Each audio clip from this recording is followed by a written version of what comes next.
Guys, কি অবস্থা সকলে? আশা করি সকলে অনেক ভালো আছেন। আল্লাহর রহমতে আমি অনেক ভালো আছি। সো এইখানে আমি আজকে একটি ট্যাঙ্ক বানাবো। এখানে না, আসলে বাইরে ট্যাঙ্কটি আমি শিম্পের জন্য বানাবো।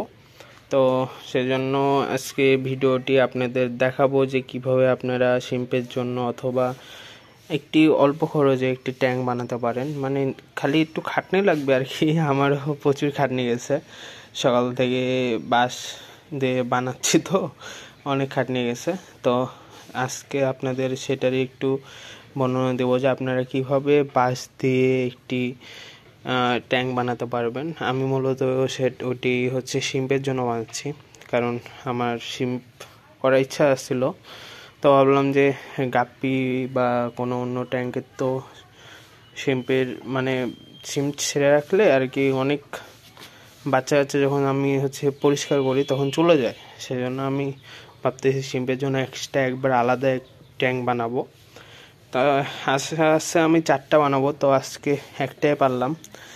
মানে অনেক কষ্ট লাগতেছে তো আর কি, সেজন্য আমি বানাতে ওইভাবে পারতেছি না। তো আজকে আপনাদের আমি দেখাবো কিভাবে আপনারা বাঁশ কেটে কিভাবে সেটিকে একটি ট্যাঙ্কে পরিণত করতে পারবেন এবং খুব অল্প খরচে। তো চলুন দেখা যাক। তো এই পাশে দেখতে পাচ্ছেন যে এখানে আমি কাঠ বাঁশ আমি এখানে ফালটা করে নিছি। এখানে বেশি আমি কিছু করিনি, কারণ ট্যাঙ্ক তো আর কি নিচে থাকবে, আর এর উপর দিয়ে আমি অনেক মোটা বস্তা দেবো। বস্তা দেওয়ার উপরে তারপরে আমি পলিথিন দেবো। এখানে এটা সাইড আর নিচের পার্টটা, হ্যাঁ। আর এটা এখানে নিচের পার্টটা, মানে এটার সাথে করে আমি লাগাবো। এখানে আমি 4, 5, 6টা নিয়ে নিছি এখানে। আর সাইডে যেগুলো থাকবে এখানে আমি 3টা করে দেবো। তো এখানে 3, 3, 6টা আছে। আমি একটা বাঁশকে ফালটা করে ওইটাকে 6টা করে ডিভাইড করছি। আর এখানে মোট মনে হয় আছে 1, 2, 3, 4, 12টা আছে।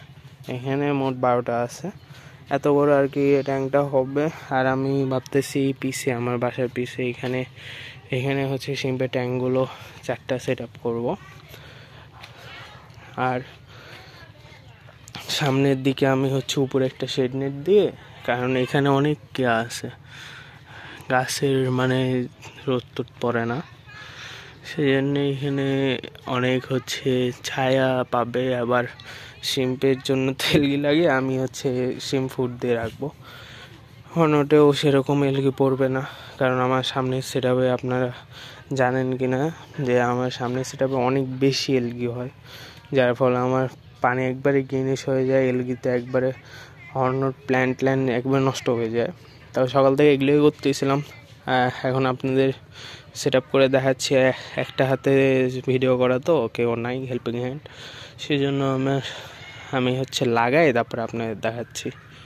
তো ভিডিওটা আমার সাথে দেখতে থাকুন, তো দেখা যাক। এখানে দেখতে পাচ্ছেন যে আমি নিচের জন্য একদম এটা বানাচ্ছি।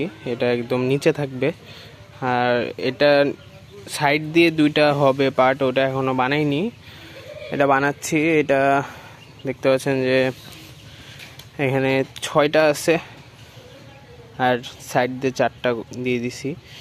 আর এটা একটু বড় হবে, কারণ শিম্পের জন্য ট্যাঙ্ক বানাচ্ছি। আর যদি শিম নাও হয় তারপরেও আমি এখানে গাপ্পি চাষ করতে পারবো, কারণ এটা হাইট আমি দেবো জাস্ট 1 ফিট। তো এখানে আমার গাপ্পিও চাষ হবে। তারপরে এখানে আমি দেখি এখন যদি তারপরে এগুলো সব শেষ করার পরে আমি দেখাচ্ছি আপনাকে। এখানে দেখতে পাচ্ছেন যে ফুল কমপ্লিট। এপাশে 3টা করে পারেশন দেওয়া হয়েছে। আর এগুলো বাঁধছি আমি প্লাস্টিকের এই দড়ি দিয়ে, কারণ প্লাস্টিকের দড়িটা অনেক দিন টেকসই হয়, এটাতে কিছু হবে না।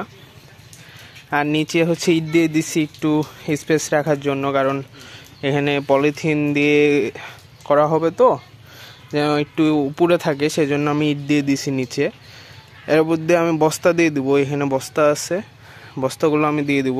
তাহলে বস্তা দেওয়ার উপরে তারপরে যদি পলিথিন দেওয়া হয় তাহলে পানিটা লিক করবে না। আর এই পাশ দিয়ে কিছু কিছু কাটা বের হয়ে আছে, এগুলো পারলে সরিয়ে দেবো, না হলে দরকার নেই, কারণ আমি এখানে এসে বেশি লাড়ালাড়িও করবো না, কারণ এটা শ্রিম্পের হবে ট্যাঙ্ক। তারপরে আমি আপনাদের পলিথিন দেওয়ার পরে দেখাচ্ছি। এখানে দেখতে পাচ্ছেন যে আমাদের ট্যাঙ্কটি রেডি হয়ে গেছে। আমি কালকে ভিডিওটা মেক করতে পারিনি, কারণ পানি টানি দিয়ে সব ঠিক করতে একদম সুন্দর হয়ে গেছিলো। তো এটা হচ্ছে আমাদের ট্যাঙ্কের ফাইনাল লুক। এখানে আমি নিচে মানে একদম নিচে যেটা দিছি ওটা হচ্ছে দিয়ে দিছি, পলিথিন দিছি।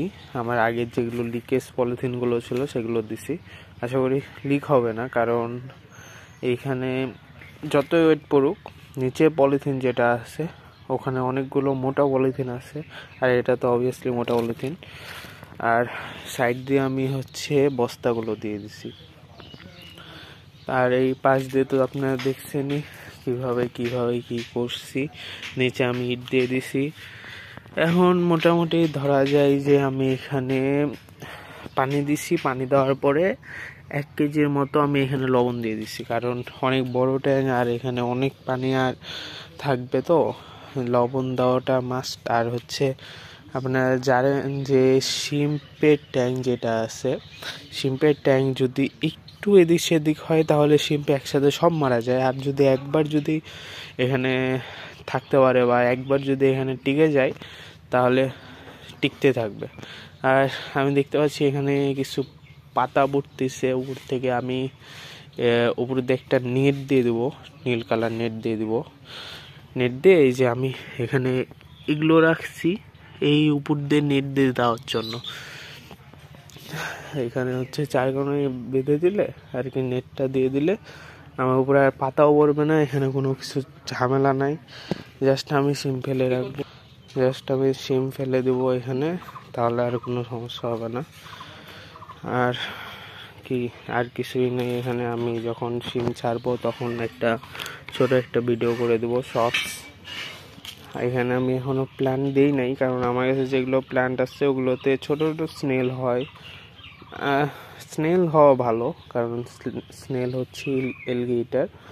আর হচ্ছে আমার আবার দেখতে স্নেলগুলো ভালো লাগে না, কারণ একসাথে অনেক ঘিচিবিচি হয়ে থাকে, তো এই জন্য আমার দেখতে ভালো লাগে না। সেই জন্য আমি স্নেল দিই না, মানে স্নেল রাখি না, যতবারই পরিষ্কার রাখার চেষ্টা করি। এই জন্য আমি এখানে আমার ভিতরে হর্নটগুলো দেবো না, আমি এখানে বাইরে থেকে হর্নট নিয়ে আসবো, একদম ভালো ফ্রেশ হর্নটগুলো নিয়ে এসে তারপর আমি এখানে দিব। আর এখানে আমি ছাড়লে ব্লু কালারটা ছাড়বো, মানে আর কি শিম ব্লু কালার শিমটা ছাড়বো। এখানে দেখতে পাচ্ছেন হালকা রোদ পড়তেছে, আর উপরে অনেক বেশি গাছের পাতা গাছ আছে। এখানে সারাদিন রোদ পড়বে না বেশিরভাগ টাইম। এখানে আশা করি আমার সিমটা ভালো হবে আর প্ল্যানগুলোও ভালো হবে। তো ভিডিওটা আজকে এই পর্যন্ত। যদি ভিডিওটি ভালো লেগে থাকে অবশ্যই চ্যানেলটিকে সাবস্ক্রাইব করবেন এবং লাইক দিবেন এবং শেয়ার করবেন। আজকে এই পর্যন্তই, আল্লাহ হাফেজ।